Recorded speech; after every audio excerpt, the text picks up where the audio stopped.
Sadgurunath Maharaj Ki Jai, and welcome to Jagadambe Reads the Holy Books of India, Bhaktavijaya261.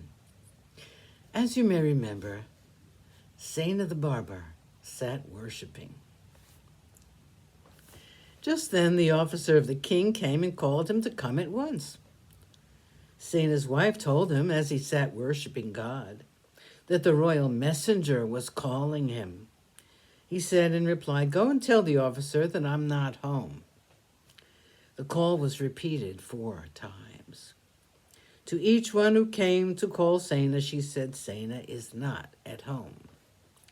Some evil-minded neighbor saw in this lie an opportunity, and he went and informed the king. He said to the king, "Saina is sitting worshiping God." Hearing what this evil-minded person said, the king grew very angry. To begin with, the king was an evil person, and when he was told this fault in Saina, it was as if liquor had been given to a monkey, and had in addition the bite of a scorpion. Remember that an onion has a very disagreeable odor. And if to that some garlic is added, the odor is worse than before.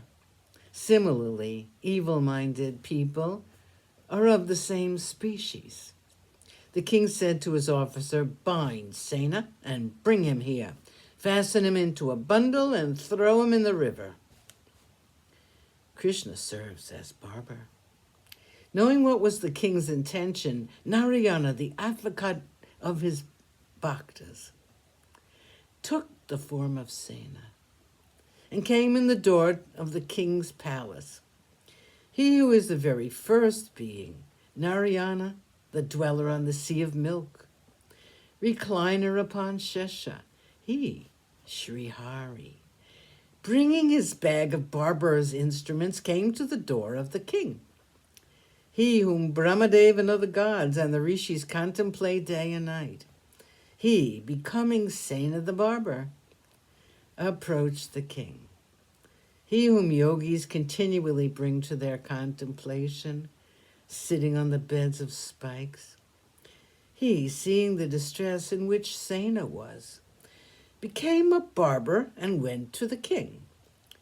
He through whom the 10 senses, the intellect, and the mind all function. He, the pervader of the universe, the cloud of intelligence, never gave consideration to his guise. Whether it was high or low, Krishna took off his crown, his earrings, his Kashtopa jewel, and taking on his shoulder bag, containing the barber's instruments, hurriedly started.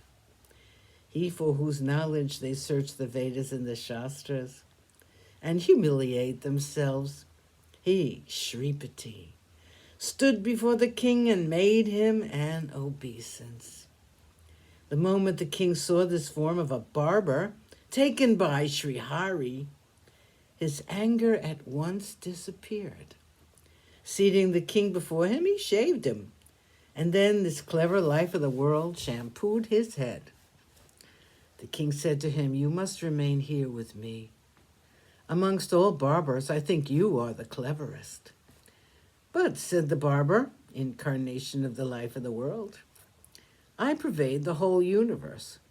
There is no place empty of me. No, not a single atom.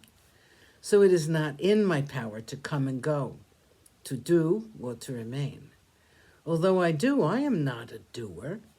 Pervading all things, I am separate from all things.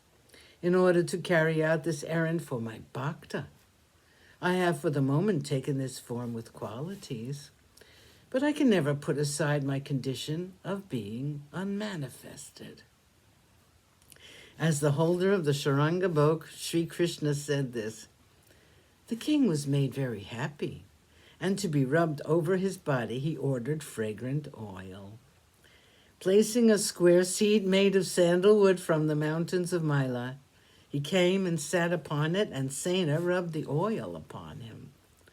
In the beautiful cup set with jewels, there was the mogra oil. In it was reflected the beautiful 4-armed one in the visible form. Sadhguru Nath Maharaj Ki Jai. Thank you for coming. I hope you come again.